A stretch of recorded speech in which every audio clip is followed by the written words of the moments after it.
Alors, parlons un peu du confinement et surtout des répressions qui vont avec. Revenons déjà sur la situation. On a déjà des médias qui, c'est pas nouveau, jouent sur la peur. Ils utilisent cela pour vendre, mais aussi parce que la peur tue la raison. Et comme leur message c'est de la propagande, c'est du mensonge, ça aide.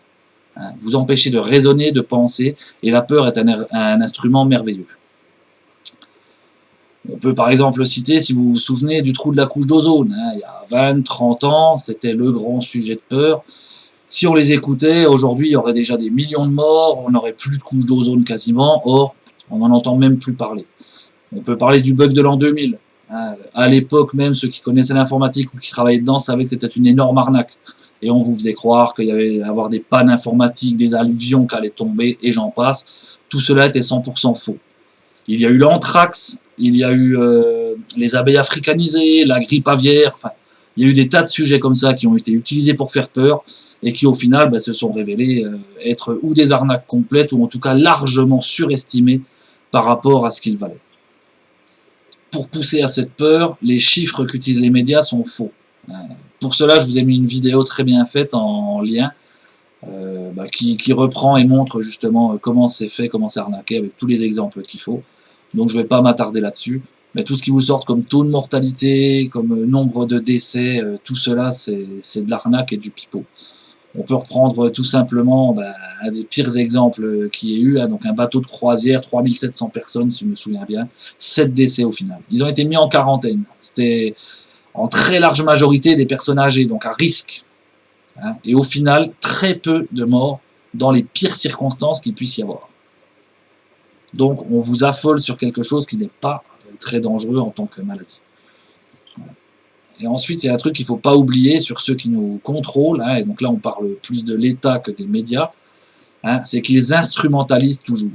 Qu'ils soient ou pas à l'origine de la crise ou du virus, dès qu'il arrive quelque chose, ils cherchent à l'instrumentaliser, c'est-à-dire à en tirer le plus grand profit pour eux. C'est toujours ce qu'ils font, systématiquement.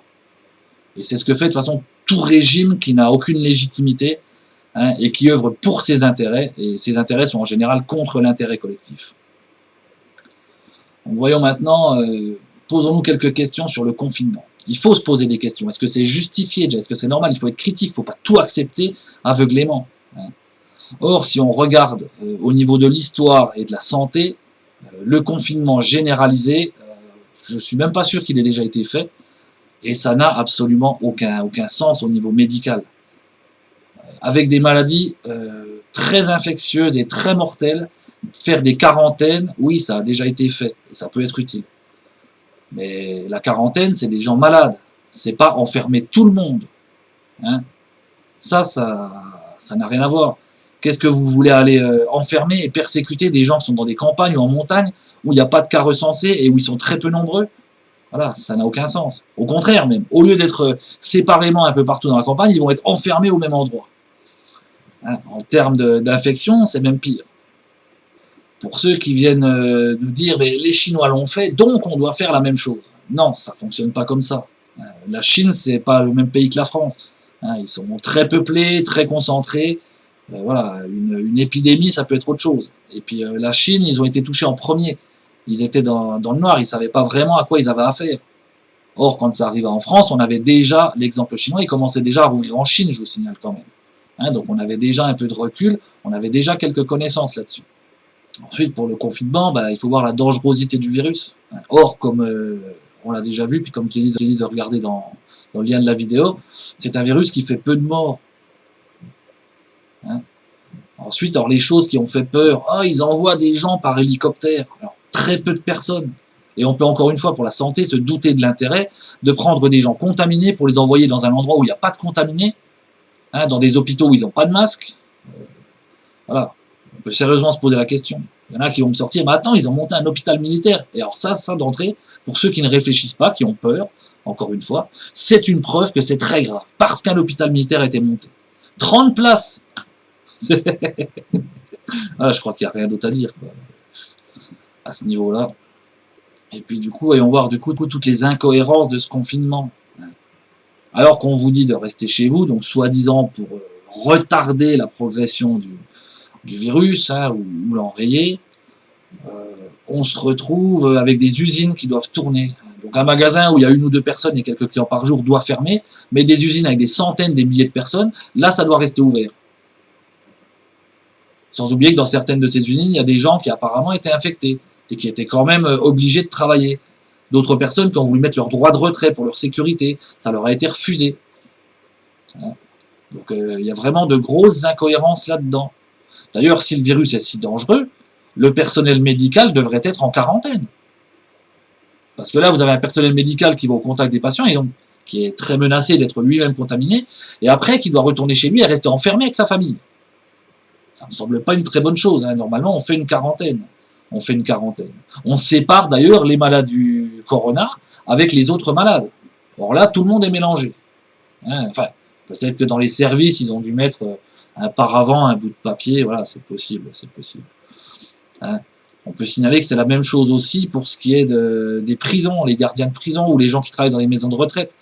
Hein. Comme c'est des endroits qui sont clos avec pas mal de personnes à l'intérieur, une contagion interne peut poser problème.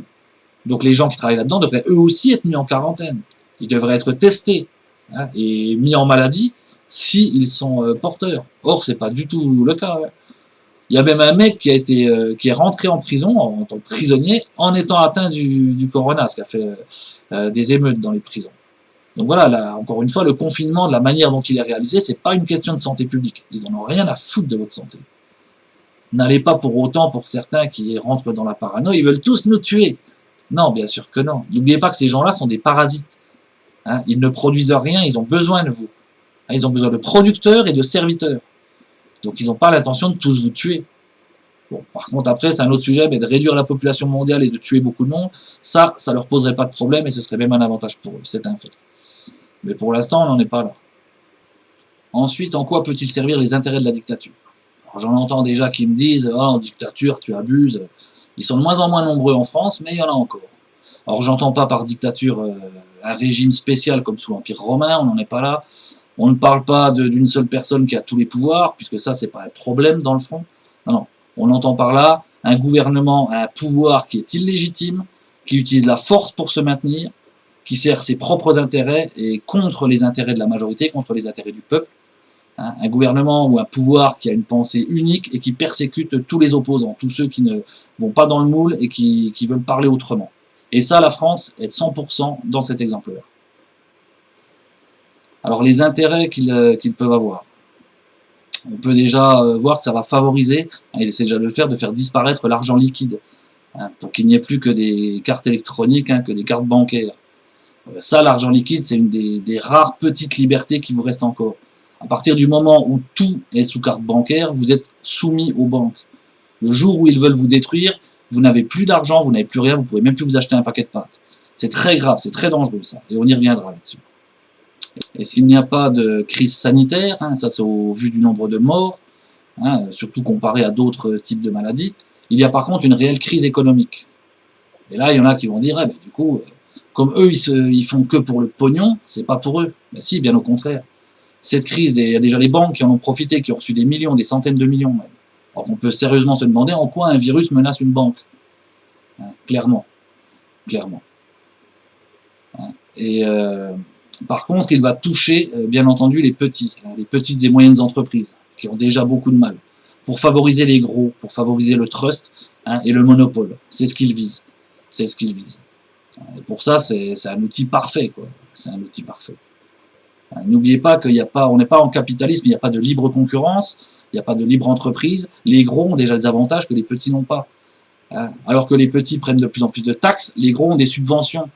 Hein, les normes que les petits doivent payer pour faire une rampe pour handicapés, pour avoir 3 toilettes. Hein. Pour prendre un exemple simple, en 2008, à l'époque de la crise des subprimes, de la crise bancaire, le groupe Total, qui enregistrait des bénéfices records, a été exonéré d'impôts, et ce plusieurs années d'affilée. À l'époque où, par contre, les petits commerces prenaient de plus en plus de taxes et les gens étaient de plus en plus taxés et volés. Ce confinement sert aussi à diviser pour régner, à diviser les gens. Dans un pays où, justement, ce gouvernement n'a aucune légitimité et est de plus en plus contesté, les gens veulent le renverser. Hein, nous sommes dans une époque pré-révolutionnaire et tout à fait légitime. Hein, et bien ça pousse les gens. Alors, à l'intérieur déjà des foyers, il y a des tensions qui naissent quand on est enfermé, confiné, hein, et entre les gens, entre ceux qui ont peur, hein, et qui vont laisser faire des choses inadmissibles, hein, pour soutenir la répression. Hein. J'ai entendu une personne, par exemple, quand je défendais des personnes qui subissaient une répression, l'autre, elle me dit, non mais attends, t'imagines, l'autre, il respecte pas le confinement, il sort de chez lui, il va me transmettre le virus, je vais être malade, je vais en mourir, il va me tuer. Voilà, dans sa tête, avec la peur et le manque de raisonnement, justement, celui qui ose sortir va m'assassiner. Et donc, à partir de là, bien sûr, elle peut légitimer toutes les actions des forces de l'ordre, des forces armées, et toutes les répressions possibles. Et de l'autre côté, vous avez ceux qui sont libres, ceux qui, pour différentes raisons, ne croient pas au confinement, ne croient pas au gouvernement, ne veulent pas obéir aveuglément, et qui vont être persécutés. Et ceux-là vont... Voilà. Entre celui qui a peur et celui qui se fait persécuter, ils vont avant tout se prendre la tête entre eux, avant d'en vouloir au gouvernement et aux flics. De toute façon, on en veut avant tout, en général, à celui qui est le plus proche de nous. Voilà. Le gouvernement, il est loin, les flics, ils sont aussi un peu plus loin que celui qui est notre voisin, et puis bon, en plus, ils sont forts, ils sont organisés, ils sont armés. Donc voilà, ça pousser les gens à se prendre la tête. C'est le principe du pourquoi est-ce qu'ils ont laissé faire certains, ceux qu'on peut appeler des racailles, des voyous, des loupards. Pourquoi les laisser impunément? Ils vont au tribunal alors qu'ils ont des dossiers énormes, ils ont fait de nombreuses choses et ils sont relâchés, ils continuent à le faire.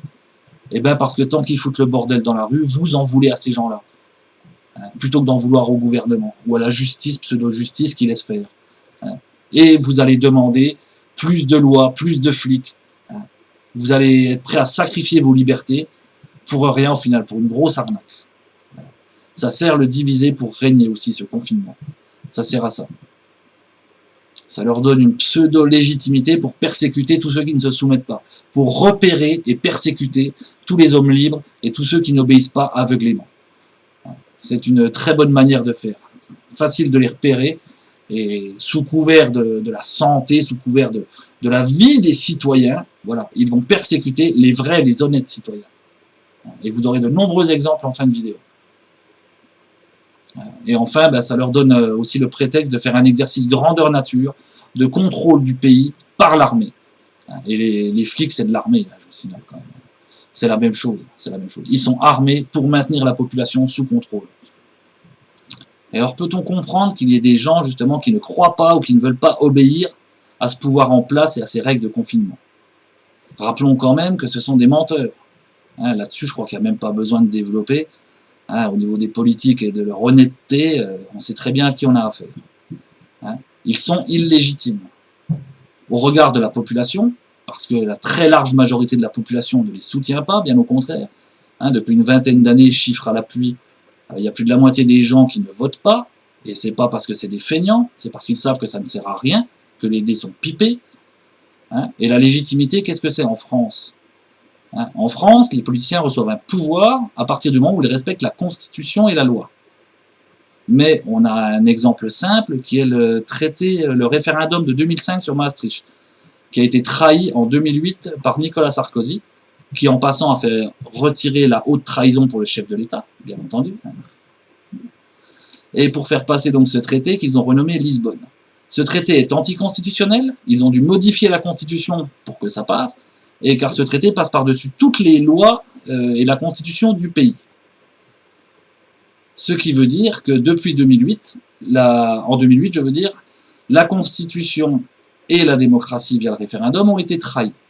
À partir de là, il n'y a plus de gouvernement légitime, puisqu'il ne respecte pas la loi et la constitution du pays. Depuis 2008, aucun gouvernement n'est légitime en France. Et ensuite, peut-on leur faire confiance pour ce qui est de notre santé, de notre sécurité, quand on sait à qui on a affaire? Les grands réseaux pédophiles organisés qui ont été protégés par la justice, par le gouvernement et par les médias. On peut parler des terroristes, justement, qu'ils soutiennent, comme Daesh et Al-Qaïda, des guerres, des dictatures qu'ils font, des famines qu'ils organisent via le FMI notamment. Et plus immédiatement ici, on peut regarder aussi la destruction du service public et des hôpitaux. Par rapport à tout ça, vous voyez bien que pour la santé, votre sécurité, à tous les niveaux, vous ne pouvez pas leur faire confiance. Quand il y en a qui viennent me dire, mais les hôpitaux sont surchargés, débordés, mais c'est déjà le cas en temps normal. C'est déjà le cas en temps normal. Pour prendre un exemple simple, il y a 6 mois, 1 an, à une époque où donc il n'y avait pas du tout de surcharge normalement, un de mes voisins s'est ouvert avec une disqueuse à la cuisse, quasiment jusqu'à l'os. Ça fait déjà une sacrée balafre. 4 heures pour être pris aux urgences. 4 heures. Voilà. Et d'après mon médecin, il a été pris en urgence. Parce que la moyenne est largement supérieure à ça. Le nombre de lits, vous le savez, et de services a été drastiquement réduit dans le pays, à l'heure où nous sommes au papy-boom, où la population est vieillissante et où donc les soins de santé sont plus nécessaires. Donc voilà, vous ne pouvez pas à tous les niveaux leur faire confiance. On peut donc comprendre que certains ne leur obéissent pas et ne les croient pas. Et pour justifier ces persécutions, qu'est-ce qu'ils ont mis en place? Un papier à avoir sur soi, qui est juste une manière de justifier la persécution des gens et qui n'a encore une fois absolument rien à voir avec la santé publique.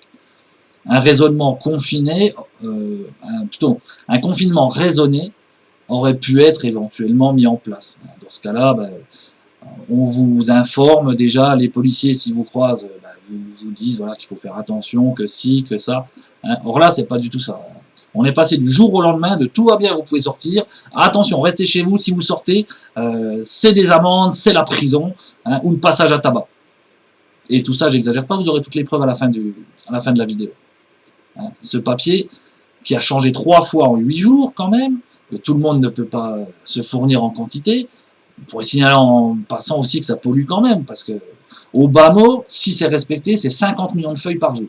Et je dis bien au bas mot, là on est au ras des pâquerettes, on est très très très gentil. Pourquoi faire? Et d'ailleurs on vous dit que pour votre santé, il faut rester à plus d'1 mètre, 1,50 m des autres. Et vous avez des policiers sans masque qui viennent vers vous, qui vous gueulent dessus, ou qui prennent le papier, qui positionnent dessus, qui vous le rendent. Voilà. Ils deviennent des super contaminateurs. Selon leurs normes, que ce virus est très dangereux, se répand très facilement et tout. Donc le papier n'est pas du tout dans le sens de la santé publique, il ne sert que la persécution. C'est tout. C'est encore une fausse manière, une manière de faux cul, pour se dire qu'on utilise la loi, on met un cadre, un juridique, qui est une absurdité. Et d'ailleurs, ce papier, comme toujours, va favoriser le magouilleur, l'arnaqueur face à la personne honnête. Parce que franchement, si on réfléchit à peine un peu, c'est pas dur d'écrire un papier, d'aller faire ce qu'on veut et de prévoir un papier avant avec une petite histoire. Voilà, donc c'est une absurdité, enfin, c'est une loi de dictature et certainement pas une loi de santé publique. Et enfin, on pourra avoir quand même quelques chiffres à la fin, on pourra vérifier pour voir si ce confinement avait un intérêt ou pas, c'est de voir le nombre de policiers atteints. Étant donné qu'eux n'ont pas été confinés et qu'au contraire ils ont été au contact de la population et tout, ils devraient être largement plus atteints que les autres. Donc on pourra voir effectivement, est-ce que ça avait un intérêt ou pas. De toute façon, on va le voir autrement, que son intérêt était bien sécuritaire, totalitaire, autoritaire, et certainement pas de santé publique.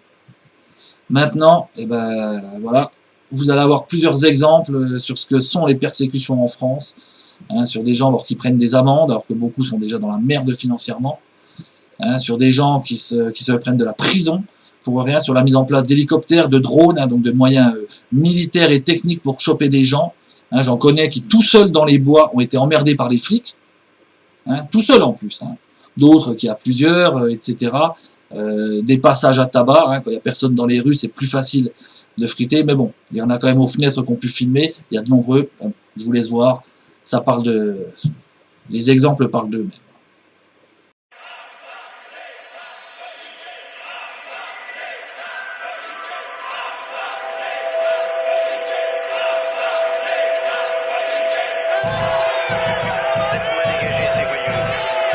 Aujourd'hui encore, la tension est montée d'un cran. Les policiers ont reçu de nouvelles consignes. Il est maintenant temps en France de sévir.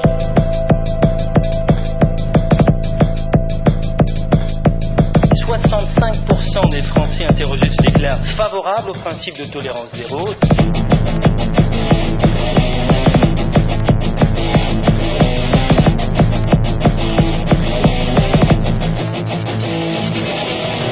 Pour accepter l'idée de la tolérance zéro, il faut avoir un esprit facho.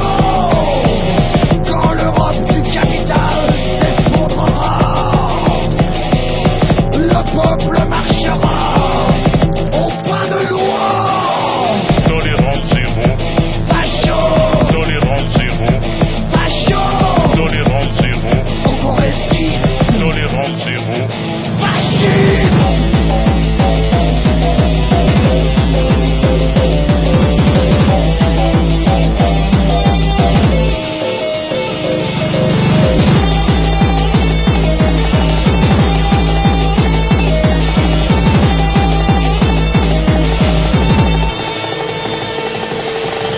fonctionnaires seront affectés au transport en commun, pour qu'on puisse prendre le transport en commun sans avoir peur, et à ce qu'on appelle les brigades anticriminalité, pour qu'on aille chercher les délinquants là où ils se trouvent, et qu'on leur mène la guerre, aux délinquants et aux voyous. Ce 5e numéro d'appel d'urgence est maintenant terminé.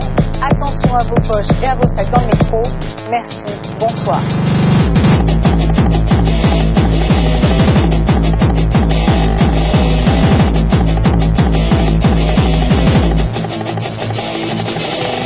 Toujours plus de faits divers en gros titres dans la presse, pour que la population terrorisée presse.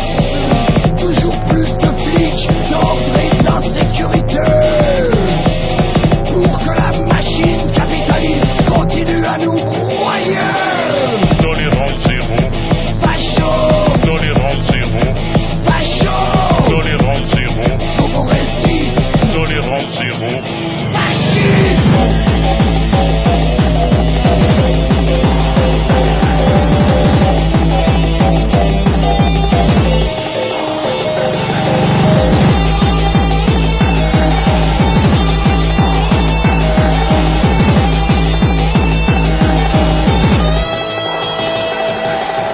Il faut, dès l'école, apprendre aux jeunes ce qui est autorisé et ce qui ne l'est pas, et sanctionner lorsque quelque chose est fait qui n'est pas autorisé. Sanctionner, éduquer. Moi j'agis. La seule chose qui m'intéresse, c'est d'éradiquer la délinquance. De porter à cette délinquance les coups les plus fous, les plus forts. Pour ça, il faut qu'il y ait plus de policiers.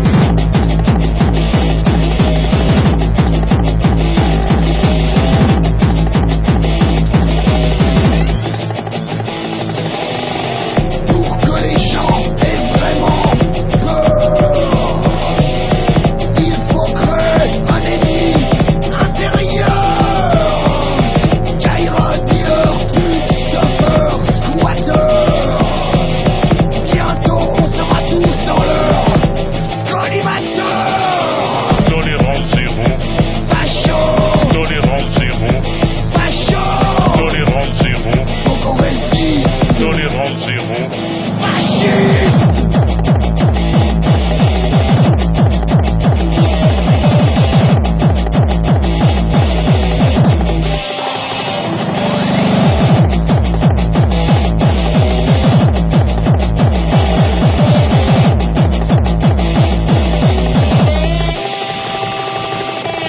Retirer ces petits caïds, ces mineurs délinquants de ces quartiers pour leur donner une chance, bien évidemment. On serre la vis. Nous arriverons à assainir les cités. Ça veut dire qu'on enferme les gens. On peut les enfermer, c'est nécessaire. C'est absolument indispensable lorsqu'ils sont dangereux, lorsqu'ils ont été punis. Il faut punir, sanctionner, éduquer.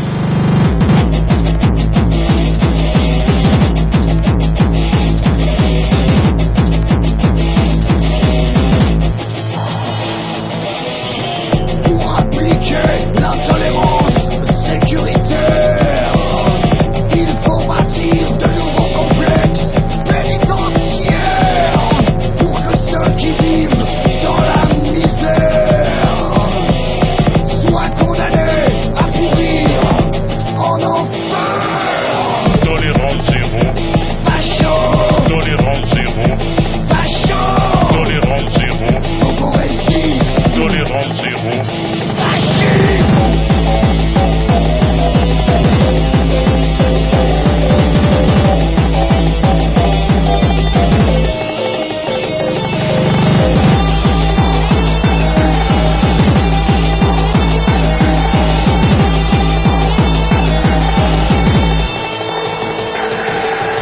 Il faut expulser les clandestins et les délinquants étrangers, voire déchoir de leur nationalité les délinquants récemment naturalisés.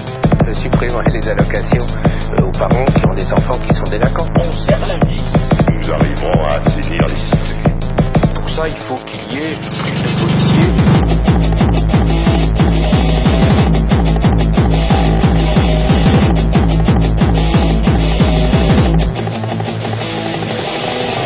Si les peurs de la France d'en bas, racistes, sont reprises par la France en haut, opportunistes, dans un discours sécuritaire extrémiste,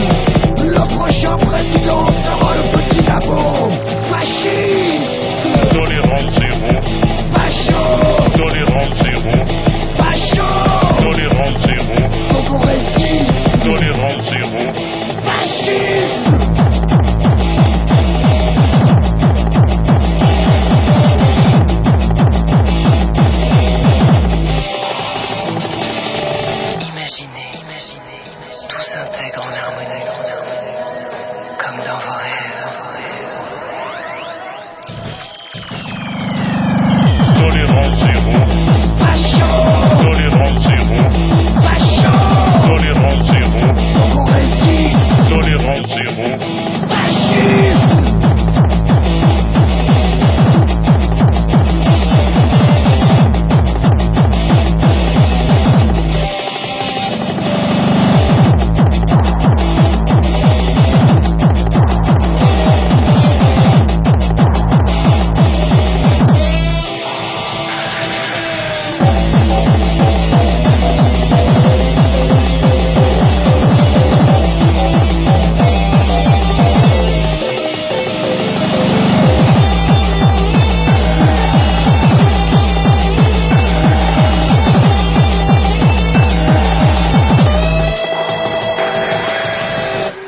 dans la zone de délinquance violente. Accès réservé aux personnes autorisées.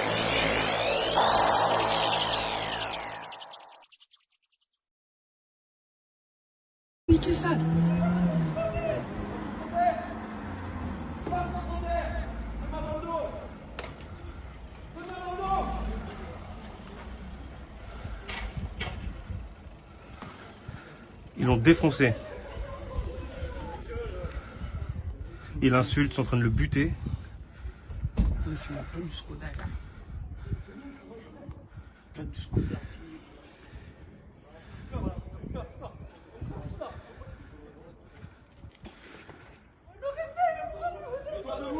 Ils ont tué le petit, hein. Le petit, il a eu le malheur de sortir. Il lui a mis un coup de matraque.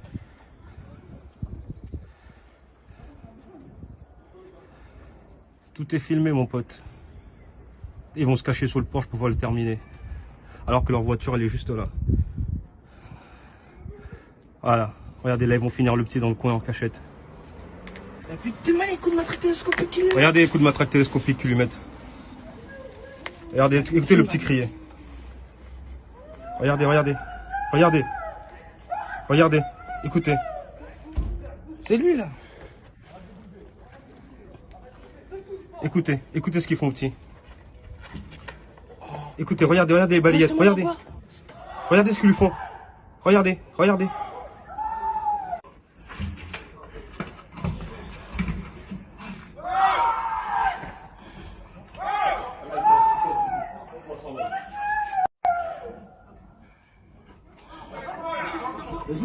Donc pour conclure, ce confinement n'est certainement pas, il y a de très grandes chances qu'il ne soit pas du tout nécessaire et légitime. Et les persécutions, ça c'est sûr à 100%, elles n'ont pas le but de la santé publique, bien au contraire. Si vous voulez protéger votre vie et celle de votre famille, eh bien dans ce cas, il faut reprendre le contrôle de ceci. Il faut reprendre le contrôle du pays, que le peuple se relève.